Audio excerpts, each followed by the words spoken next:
Are you tired of all turn-based RPGs, where 90% of the time your brain is switched off just mashing the basic attack button? Do you crave an experience so mentally draining you're ready to sleep for 20 hours after playing for 20 minutes? Then I got you covered.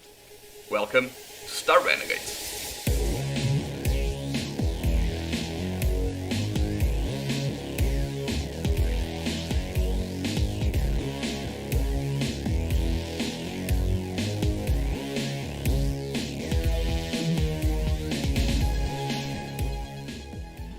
Star Renegades is a roguelite turn-based RPG where you control a party of 3 to 5 elements with an incredibly involved gameplay loop. Notice I didn't say combat system, and that's because the game is much more than that. While combat is very deep, too much at times, but we'll get to that. You also need to manage relationships between party members, make hard choices about character customization, and much more. And you better have a damn good reason to make each decision because the game is not easy. New runs begin by selecting a party of 3 characters, ideally following the usual trinity of damage dealer, tank and support, and the roster in this game is unbelievable. Not only are the roles very fluid in their definition, tank can be shield, health or armor based, each with meaningful gameplay changes, a support can be an enemy disruptor, party buffer, resource generator, etc. But with only very few exceptions, each character can fill at least 2 roles and in most cases more, which is due to each one having a huge toolkit at their disposal. With your party selected, the game progresses as a series of maps divided into many small segments. Each segment can contain enemies and an accompanying reward, and upon moving between 3 segments, a day is over. After 3 days, it's boss time. Just to rip the band-aid off, this map is a total mess. You can barely get a bird's eye view of the whole thing, your party is constantly getting stuck on terrain, there's no fast travel so backtracking takes ages. I honestly don't understand why this isn't just a grid system, a la literally every other node-based game in the entire universe. And the problem is that this isn't just a visual issue, it's generally hard to plan your route throughout the day, and navigation in this game is actually a fun puzzle to solve in regards to what you want to get and what to leave behind. But the presentation of information is so frustrating, I just find myself getting annoyed whenever it's time to do it again. With this rant out of the way, enemies can be regular or elite versions with difficulty modifiers applied, and rewards can range from extra experience, currency, gear, upgrades to your party's attributes, or even whole sub-areas to explore. Like I said, figuring out the most efficient way to navigate these and how to tackle enemies is very interesting, and like everything in this game, can have massive implications in the long term. As for combat, it may seem standard at first, with a list of actions to choose for each party member. Most actions are free in terms of resources, but some more powerful ones use Fury. This is a meter that maxes at 50 and increases by 1 whenever you land a hit. But that's where the similarities end and the madness really begins. On the top of the screen, there's a timeline where the current round is represented.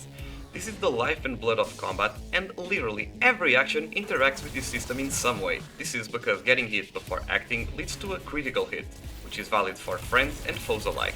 Critical hits not only deal much more damage, but also gain powerful extra effects, such as moving targets back on the timeline, which can cause them to not act at all, or inflicting massive game-changing debuffs. Upon selecting an action for a party member, you'll see the effect it will have, not only on the timeline, but also the HP remaining on your targets. After selecting an action, it's always possible to revert your choice, and this level of detail is fantastic, as it allows you to treat each turn as a mini puzzle, and just start from scratch if you don't like a particular outcome. For me, this is taken a bit to the extreme, as in later levels you'll need to juggle 5 characters with upwards of 7 actions each against 6 enemies. The combinatorics just explode, and it becomes really hard to keep your options in mind. It doesn't help that the UI is just decided to make your experience as miserable as possible. The game doesn't always showcase damages correctly, particularly when damage increasing or decreasing debuffs are involved. The camera angle is way too low, so models begin to clump up, and it becomes more and more complicated to just as much as select the character, let alone see who on earth is attacking who behind this gigantic action list. It reaches a point where you might just find yourself in a situation like, okay, so this order's no good, let me just fiddle with this a bit. What the hell are you doing again? Let me just try and click on you and FUCK! You know what? Just send it. Other than UI issues, again, combat is really fun, involved and dynamic, as different enemy compositions require wildly different approaches. In terms of character customization, it comes in 3 flavors. Level ups, which yield predefined skills in the predefined order, gear, and social relationships. Let's start with this last one. At the end of each day, your party will camp and here you'll be able to play some social cards. These mostly provide temporary bonuses such as more damage during the next X fights, as well, and this is the most important bit, increase the relationship between two or more party members. Upon reaching certain relationship thresholds, those characters will either gain permanent stat upgrades or a combo skill. These combo skills are used in combat, take both characters' turns, use a substantial chunk of fury, and can range from game bending to why would I ever use this again? At first I was a bit annoyed with this decision, but I've grown to like it as it reinforces an overarching theme of the game, which is knowledge is power. We'll get to that in a minute, but in this game there's no grinding your way into a win.